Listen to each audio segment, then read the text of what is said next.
وَلَقَدْ يَسَّرْنَا الْقُرْآنَ لِلذِّكْرِ فَهَلْ مِن مُدَّكِرٍ، اور ہم نے قرآن کو سمجھنے کے لیے آسان کر دیا تو کوئی ہے کہ سوچے سمجھے۔ السلام علیکم ورحمۃ اللہ وبرکاتہ۔ اعوذ باللہ من الشیطان الرجیم، بسم اللہ الرحمن الرحیم۔ آج ہم سورۃ الکافرون کی تفسیر کریں گے۔ پہلی آیت کے لفظ الکافرون کو اس سورت کا نام قرار دیا گیا ہے۔ حضرت عبداللہ بن مسعود، حضرت حسن بصری کہتے ہیں کہ یہ سورت مکی ہے۔ حضرت عبداللہ بن زبیر کہتے ہیں مدنی ہے۔ حضرت عبداللہ بن عباس سے دو قول منقول ہیں، ایک یہ کہ یہ مکی ہے اور دوسرا یہ کہ مدنی ہے، لیکن جمہوریہ مفسرین کے نزدیک یہ مکی سورت ہے اور اس کا مضمون خود اس کے مکی ہونے پر دلالت کر رہا ہے۔ تاریخی پس منظر کے لحاظ سے مکہ معظمہ میں ایک دور ایسا گزرا ہے جب نبی کریم صلی اللہ علیہ وآلہ وسلم کی دعوت اسلام کے خلاف قریش کے مشرک معاشرے میں مخالفت کا طوفان تو برپا ہو چکا تھا، لیکن ابھی قریش کے سردار اس بات سے بالکل مایوس نہیں ہوئے تھے کہ حضور صلی اللہ علیہ وآلہ وسلم کو کسی نہ کسی طرح مصالحت پر آمادہ کیا جا سکے گا۔ اس لیے وقتاً فوقتاً وہ آپ کے پاس مصالحت کی مختلف تجویزیں لے کر آتے رہتے تھے تاکہ آپ ان میں سے کسی کو مان لیں اور وہ نزاع ختم ہو جائے جو آپ کے اور ان کے درمیان رونما ہو چکی تھی۔ اس سلسلے میں متعدد روایات احادیث میں منقول ہوئی ہیں۔ حضرت عبداللہ بن عباس کی روایت ہے کہ قریش کے لوگوں نے رسول اکرم صلی اللہ علیہ وآلہ وسلم سے کہا، ہم آپ کو اتنا مال دیے دیتے ہیں کہ آپ مکہ کے سب سے زیادہ دولت مند آدمی بن جائیں گے۔ آپ جس عورت کو پسند کریں اس سے آپ کی شادی کیے دیتے ہیں۔ ہم آپ کے پیچھے چلنے کے لیے تیار ہیں، آپ بس ہماری یہ بات مان لیں کہ ہمارے معبودوں کی برائی کرنے سے باز رہیں۔ اگر یہ آپ کو منظور نہیں تو ہم ایک اور تجویز آپ کے سامنے پیش کرتے ہیں جس میں آپ کی بھی بھلائی ہے اور ہماری بھی۔ حضور نے پوچھا وہ کیا ہے؟ انہوں نے کہا 1 سال آپ ہمارے معبودوں لات اور عزا کی عبادت کریں اور 1 سال ہم آپ کے معبود کی عبادت کریں۔ حضور نے فرمایا اچھا ٹھہرو، میں دیکھتا ہوں کہ میرے رب کی طرف سے کیا حکم آتا ہے۔ اس پر وحی نازل ہوئی، قل یا ایھا الکافرون، اور یہ کہ قل افغیر اللہ تأمرونی اعبد ایھا الجاہلون، ان سے کہو اے نادانو، کیا تم مجھ سے یہ کہتے ہو کہ اللہ کے سوا میں کسی اور کی عبادت کروں؟ ابن عباس کی ایک اور روایت یہ ہے کہ قریش کے لوگوں نے حضور سے کہا، اے محمد اگر تم ہمارے معبود بتوں کو چوم لو تو ہم تمہارے معبود کی عبادت کریں گے۔ اس پر یہ سورت نازل ہوئی۔ اس پس منظر کو نگاہ میں رکھ کر دیکھا جائے تو معلوم ہوتا ہے کہ یہ سورت مذہبی رواداری کی تلقین کے لیے نازل نہیں ہوئی تھی جیسا کہ آج کل کے بعض لوگ خیال کرتے ہیں، بلکہ اس لیے نازل ہوئی تھی کہ کفار کے دین اور ان کی پوجا پاٹ اور ان کے معبودوں سے قطعی برات، بیزاری اور لا تعلقی کا اعلان کر دیا جائے اور انہیں بتا دیا جائے کہ دین کفر اور دین اسلام ایک دوسرے سے بالکل الگ ہیں، ان کے باہم مل جانے کا سرے سے کوئی سوال ہی پیدا نہیں ہوتا۔ یہ بات اگرچہ ابتدائے قریش کے کفار کو مخاطب کر کے ان کی تجاویز مصالحت کے جواب میں کہی گئی تھی، لیکن یہ انہی تک محدود نہیں ہے، بلکہ اسے قرآن میں درج کر کے تمام مسلمانوں کو قیامت تک کے لیے یہ تعلیم دی گئی ہے کہ دین کفر جہاں جس شکل میں بھی ہے ان کو اس سے قول اور عمل میں برات کا اظہار کرنا چاہیے اور بلا رو و رعایت کہہ دینا چاہیے کہ دین کے معاملے میں وہ کافروں سے کسی قسم کی مصالحت نہیں کر سکتے۔ اس لیے یہ سورت اس وقت بھی پڑھی جاتی رہی جب وہ لوگ مر کھپ گئے تھے جن کی باتوں کے جواب میں اسے نازل فرمایا گیا تھا، اور وہ لوگ بھی مسلمان ہونے کے بعد اسے پڑھتے رہے جو اس کے نزول کے زمانے میں کافر و مشرک تھے، اور ان کے گزر جانے کے صدیوں بعد آج بھی مسلمان اس کو پڑھتے ہیں، کیونکہ کفر اور کافری سے بیزار و لا تعلقی ایمان کا دائمی تقاضا ہے۔ رسول اکرم صلی اللہ علیہ وآلہ وسلم کی نگاہ میں اس سورہ کی کیا اہمیت تھی، اس کا اندازہ چند احادیث سے کیا جا سکتا ہے۔ حضرت عبداللہ بن عمر کی روایت ہے کہ میں نے بارہا رسول اکرم صلی اللہ علیہ وآلہ وسلم کو فجر کی نماز سے پہلے اور مغرب کی نماز کے بعد کی 2 رکعتوں میں سورۃ الکافرون اور سورۃ الاخلاص پڑھتے دیکھا ہے۔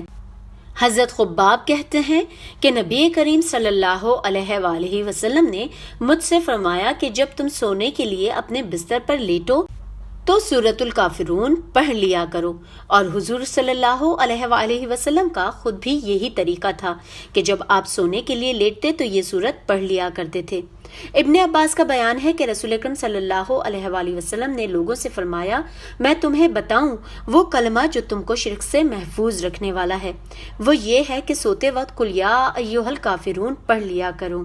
حضرت انس کہتے ہیں کہ رسول اکرم صلی اللہ علیہ وآلہ وسلم نے حضرت معاذ بن جبل سے فرمایا، سوتے وقت قل یا ایھا الکافرون پڑھ لیا کرو، کیونکہ یہ شرک سے برات ہے۔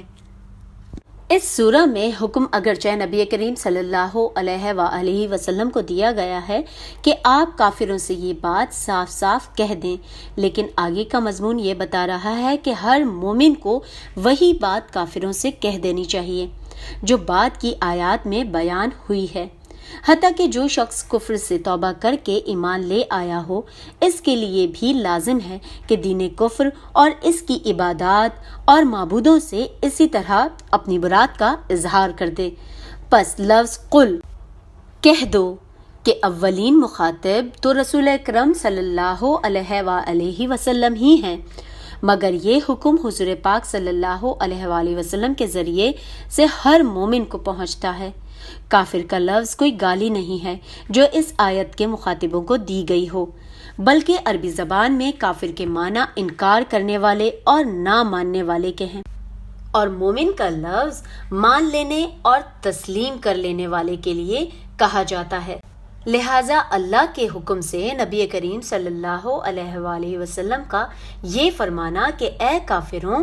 دراصل اس معنی میں ہے کہ اے وہ لوگوں جنہوں نے میری رسالت اور میری لائی ہوئی تعلیم کو ماننے سے انکار کر دیا ہے۔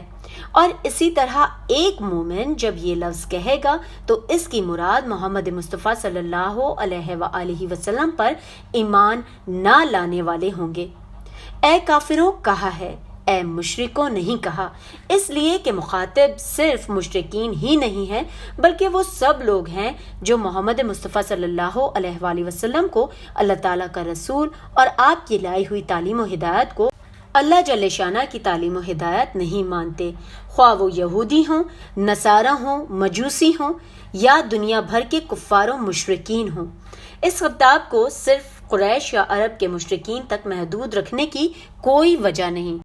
منکرین کو اے کافروں کہہ کر خطاب کرنا بالکل ایسا ہی ہے جیسے ہم کچھ لوگوں کو اے دشمنوں یا اے مخالفوں کہہ کر مخاطب کریں۔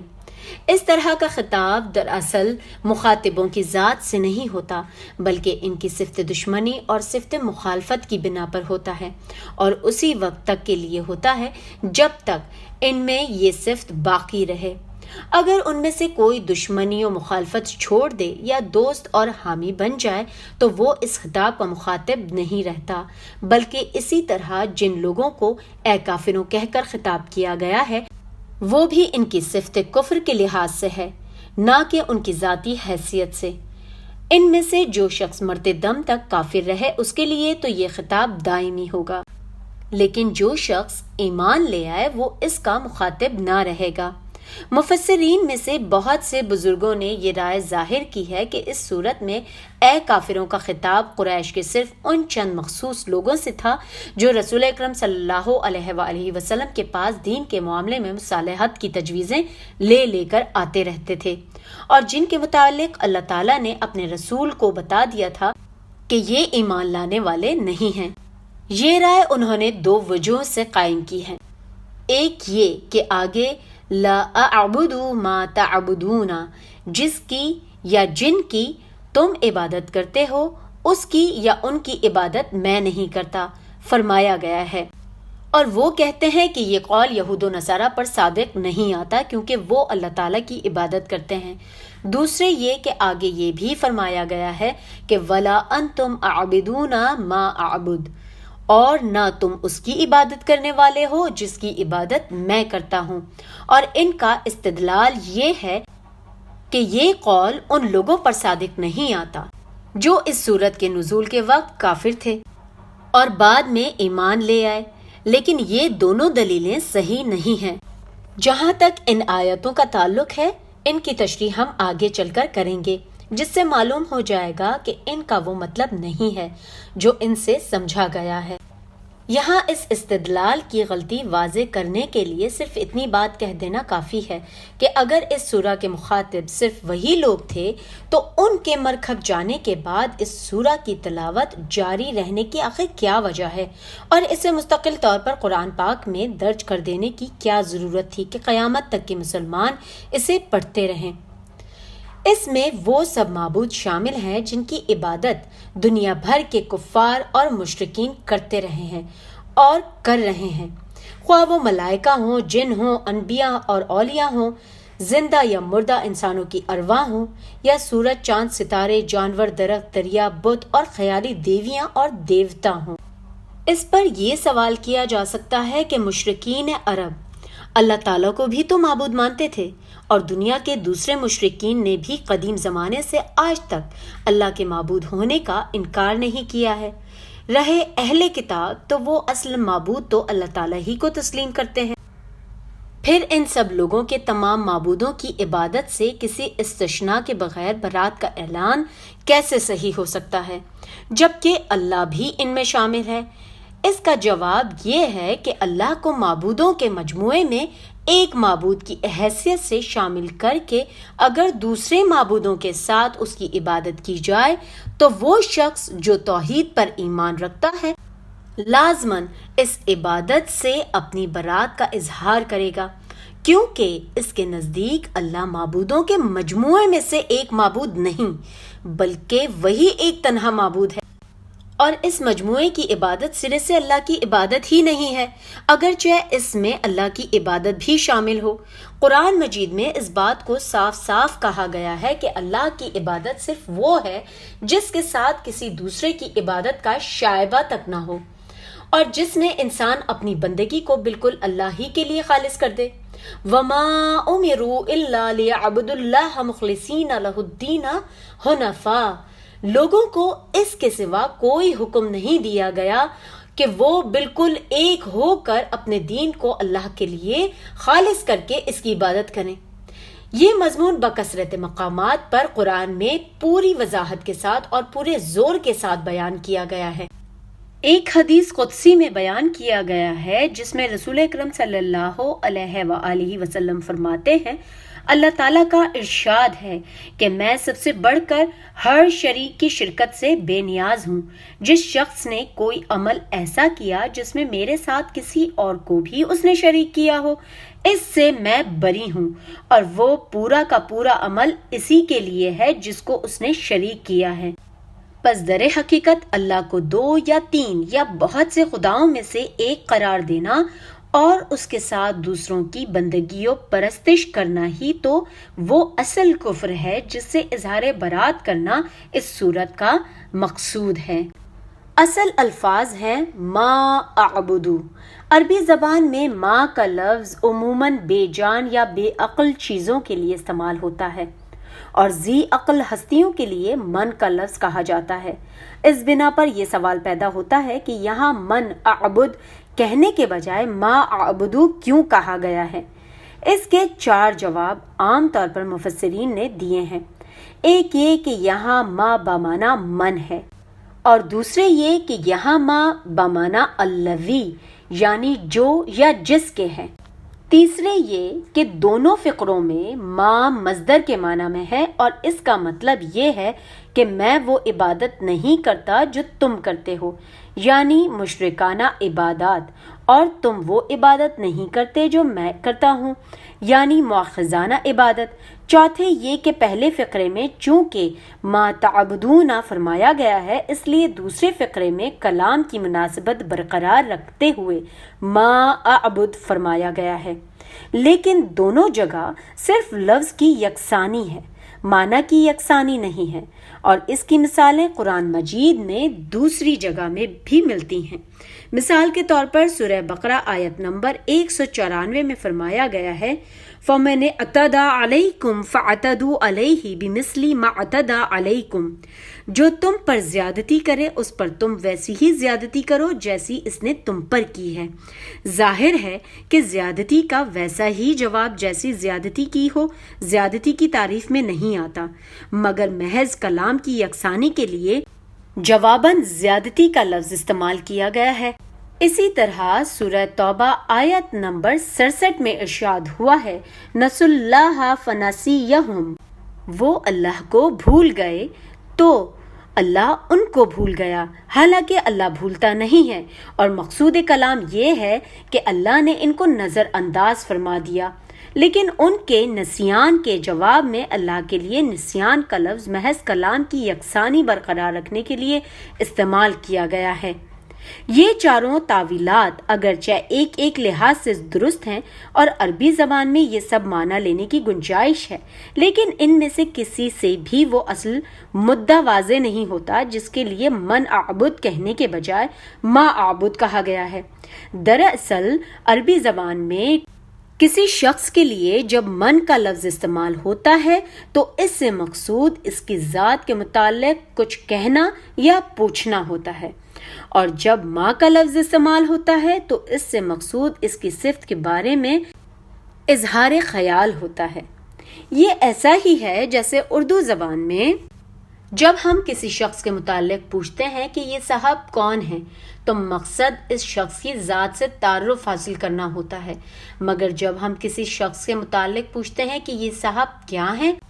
تو اس سے یہ معلوم کرنا مقصود ہوتا ہے کہ مثلاً وہ فوج کا آدمی ہے تو فوج میں اس کا منصب کیا ہے اور کس درسگاہ سے تعلق رکھتا ہے، لیکچرر ہے، پروفیسر ہے، کس علم یا فن کا استاد ہے، کیا ڈگریاں وغیرہ رکھتا ہے۔ پس اگر اس آیت میں یہ کہا جاتا کہ لا انتم عابدون من اعبد، تو اس کا مطلب یہ ہوتا کہ تم اس ہستی کی عبادت کرنے والے نہیں ہو جس کی عبادت میں کرتا ہوں، اور اس کے جواب میں مشرکین اور کفار یہ کہہ سکتے تھے کہ اللہ کی ہستی کو تو ہم مانتے ہیں اور اس کی عبادت بھی ہم کرتے ہیں، لیکن جب یہ کہا گیا ہے کہ لا انتم عابدون ما اعبد، تو اس کا مطلب یہ ہوا کہ جن صفات کے معبود کی عبادت میں کرتا ہوں ان صفات کے معبود کی عبادت کرنے والے تم نہیں ہو، اور یہی وہ اصل بات ہے جس کی بنا پر نبی کریم صلی اللہ علیہ وآلہ وسلم کا دین منکر خدا کے سوا تمام اقسام کے کفار کے دین سے قطعی طور پر الگ ہو جاتا ہے، کیونکہ آپ کا خدا ان سب کے خدا سے بالکل مختلف ہے۔ ان میں سے کسی کا خدا ایسا ہے جس کو 6 دن میں دنیا پیدا کرنے کے بعد 7ویں دن آرام کرنے کی ضرورت پیش آئی، جو رب العالمین نہیں بلکہ رب اسرائیل ہے، جس کا ایک نسل کے لوگوں سے ایسا خاص رشتہ ہے جو دوسرے انسانوں سے نہیں ہے، جو حضرت یعقوب سے کشتی لڑتا ہے اور ان کو گرا نہیں سکتا، جو عزیز نامی ایک بیٹا بھی رکھتا ہے، کسی کا مسیح نامی ایک اکلوتے بیٹے کا باپ ہے اور دوسروں کے گناہوں کا کفارہ بنانے کے لیے اپنے بیٹے کو صلیب پر چڑھوا دیتا ہے، کسی کا خدا بیوی بچے رکھتا ہے مگر بیچارے کے ہاں صرف بیٹیاں ہی بیٹیاں پیدا ہوتی ہیں، کسی کا خدا انسانی شکل میں روپ دھارتا ہے اور زمین پر انسانی جسم میں رہ کر انسانوں کے سے کام کرتا ہے، کسی کا خدا محض واجب الوجود یا علت العلل یا علت الاولا ہے، کائنات کے نظام کو ایک مرتبہ حرکت دے کر الگ جا بیٹھا ہے، اس کے بعد کائنات لگے بندھے قوانین کے مطابق خود چل رہی ہے، اور انسان کا اس سے اور اس کا انسان سے اب کوئی تعلق نہیں ہے۔ غرض خدا کو ماننے والے کفار بھی در حقیقت اس خدا کو نہیں مانتے جو ساری کائنات کا ایک ہی خالق و مالک، مدبر، منتظم اور حاکم ہے، جس نے نظام کائنات کو صرف بنایا ہی نہیں ہے بلکہ ہر آن وہی اس کو چلا رہا ہے، اس کا حکم ہر وقت یہاں چل رہا ہے، جو ہر عیب، نقص، کمزوری اور غلطی سے منزہ ہے۔ اور ہر ساتھی اور ساجی سے بے نیاز ہے، جس کی ذات و صفات، اختیارات اور استحقاق معبودیت میں کوئی اس کا شریک نہیں ہے، جو اس سے بالا تر ہے کہ کوئی اس کی اولاد ہو یا کسی کو وہ بیٹا بنائے یا کسی قوم و نسل سے اس کا کوئی خاص رشتہ ہو، جس کا اپنی مخلوق کے ایک ایک فرد کے ساتھ رزاقی اور ربوبیت اور رحمت اور نگہبانی کا براہ راست تعلق ہے، جو دعائیں سننے والا اور ان کا جواب دینے والا ہے، جو موت اور زندگی، نفع اور ضرر اور قسمتوں کے بناؤ اور بگاڑ کے جملہ اختیارات کا تنہا مالک ہے، جو اپنی مخلوق کو صرف پالتا ہی نہیں ہے بلکہ ہر ایک کو اس کی حیثیت اور ضرورت کے مطابق ہدایت بھی دیتا ہے، جس کے ساتھ ہمارا تعلق صرف یہی نہیں ہے کہ وہ ہمارا معبود ہے اور ہم اس کی پرستش کرتے ہیں، بلکہ یہ بھی ہے کہ وہ اپنے انبیاء اور اپنی کتابوں کے ذریعے سے ہمیں احکام دیتا ہے اور ہمارا کام اس کے احکام کی اطاعت کرنا ہے، جس کے سامنے ہم اپنے اعمال کے لیے جواب دہ ہیں، جو مرنے کے بعد بھی ہمیں دوبارہ اٹھانے والا ہے اور ہمارے اعمال کا محاسبہ کر کے جزا اور سزا دینے والا ہے۔ ان صفات کے معبود کی عبادت محمد مصطفیٰ صلی اللہ علیہ وآلہ وسلم اور ان کی پیروی کرنے والوں کے سوا دنیا میں کوئی بھی نہیں کر رہا ہے۔ دوسرے اگر خدا کی عبادت کر بھی رہے ہیں تو اصلی اور حقیقی خدا کی نہیں، بلکہ اس خدا کی عبادت کر رہے ہیں جو ان کا اپنا خیالی خدا ہے۔ آیت نمبر 5 میں وہ اس فقرے کے بعد آیا ہے کہ اور نہ میں ان کی عبادت کرنے والا ہوں جن کی عبادت تم نے کی ہے، اس لیے اس کے معنی یہ ہیں کہ اور نہ تم اس واحد معبود کی عبادت کرنے والے بنتے نظر آتے ہو جس کی میں عبادت کرتا ہوں، اور میرے لیے یہ ممکن نہیں ہے کہ جن جن کو تم نے اور تمہارے اسلاف نے پوجا ہے اس کا پجاری بن جاؤں، اور تم کو بہت سے معبودوں کی بندگی چھوڑ کر ایک معبود واحد کی عبادت اختیار کرنے سے جو چڑ ہے اس کی بنا پر تم سے یہ توقع نہیں ہے کہ اپنی اس غلط عبادت سے باز آ جاؤ اور اس کی عبادت کرنے والے بن جاؤ جس کی عبادت میں کرتا ہوں، یعنی میرا دین الگ ہے اور تمہارا دین الگ، میں تمہارے معبودوں کا پرستار نہیں اور تم میرے معبود کے پرستار نہیں، میں تمہارے معبودوں کی بندگی نہیں کر سکتا اور تم میرے معبود کی بندگی کے لیے تیار نہیں ہو، اس لیے میرا اور تمہارا راستہ کبھی ایک ہو ہی نہیں سکتا۔ یہ کفار کو رواداری کا پیغام نہیں ہے بلکہ جب تک وہ کافر ہے ان سے ہمیشہ کے لیے برات، بیزاری اور لا تعلقی کا اعلان ہے، اور اس سے مقصود ان کو اس امر سے قطعی اور آخری طور پر مایوس کر دینا ہے کہ دین کے معاملے میں اللہ کا رسول اور اس پر ایمان لانے والوں کا گروہ کبھی ان سے کوئی مصالحت کرے گا، یعنی اعلان برات اور اظہار بیزاری اس صورت کے بعد نازل ہونے والی مکی صورتوں میں پے در پے کیا گیا ہے۔ چنانچہ سورہ یونس میں فرمایا ہے اگر یہ تجھے جھٹلاتے ہیں تو کہہ دے کہ میرا عمل میرے لیے ہے اور تمہارا عمل تمہارے لیے، جو کچھ میں کرتا ہوں اس کی ذمہ داری سے تم بری ہو اور جو کچھ تم کر رہے ہو اس کی ذمہ داری سے میں بری ہوں۔ پھر آگے چل کر اسی صورت میں فرمایا اے نبی کہہ دو کہ لوگوں اگر تم میرے دین کے متعلق ابھی تک کسی شبے میں ہو تو سن لو کہ اللہ کے سوا تم جن کی بندگی کرتے ہو میں ان کی بندگی نہیں کرتا بلکہ صرف اس خدا کی بندگی کرتا ہوں جس کے اختیار میں تمہاری موت ہے۔ سورہ شعراء آیت نمبر 104 میں فرمایا اے نبی اب اگر یہ لوگ تمہاری بات نہیں مانتے تو کہہ دو کہ جو کچھ تم کرتے ہو اس سے میں بری ذمہ ہوں۔ سورہ سبا میں فرمایا ان سے کہو جو قصور ہم نے کیا ہو اس کی باز پرس تم سے نہ ہوگی اور جو کچھ تم کر رہے ہوگے اس کی کوئی جواب طلبی ہم سے نہیں کی جائے گی۔ کہو ہمارا رب ایک وقت ہمیں اور تمہیں جمع کرے گا اور ہمارے درمیان ٹھیک ٹھیک فیصلہ کر دے گا۔ سورہ زمر میں فرمایا ان سے کہو اے میری قوم کے لوگوں تم اپنی جگہ کام کیے جاؤ میں اپنا کام کرتا رہوں گا، ان قریب تمہیں معلوم ہو جائے گا کہ کس پر رسوا کن عذاب آتا ہے اور کسے وہ سزا ملتی ہے جو ٹلنے والی نہیں ہے۔ آیت نمبر 39 اور 40۔ پھر یہی سبق مدینہ طیبہ میں تمام مسلمانوں کو دیا گیا کہ تم لوگوں کے لیے ابراہیم اور اس کے ساتھیوں میں ایک اچھا نمونہ ہے کہ انہوں نے اپنی قوم سے صاف کہہ دیا کہ ہم تم سے اور تمہارے ان معبودوں سے جن کو تم خدا کو چھوڑ کر پوجتے ہو قطعی بیزار ہیں۔ ہم نے تم سے کفر کیا اور ہمارے اور تمہارے درمیان ہمیشہ کے لیے عداوت ہو گئی اور بیر پڑ گیا جب تک تم اللہ واحد پر ایمان نہ لاؤ۔